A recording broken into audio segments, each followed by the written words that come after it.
So you've also said the most dangerous part of the bill is the clawback of already appropriated funds. Why is that so destabilizing and how unusual is it in your experience? Well, I've been around the renewable space for a long time and over 30 years. And I've Yeah. certainly seen a lot of, peaks and valleys. I've seen a lot of challenges.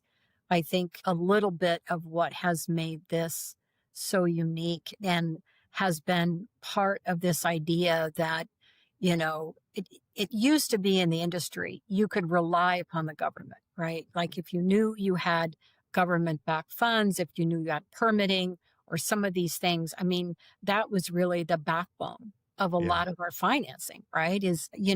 Our whole, everything that we do at TerraPro is about trying to de risk projects and help them get it set up for financing. And so knowing that those kinds of things are so important.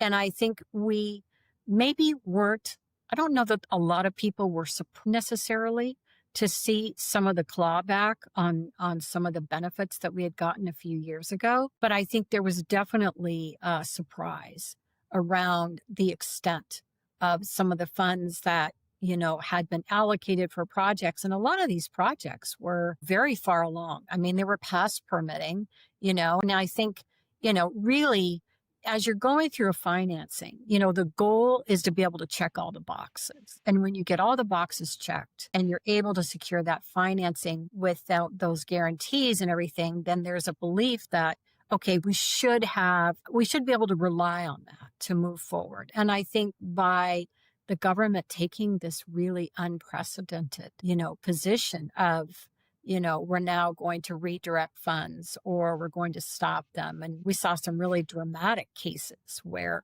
projects were mid construction and that kind of thing. So those types of impingements on our industry, those are hard to manage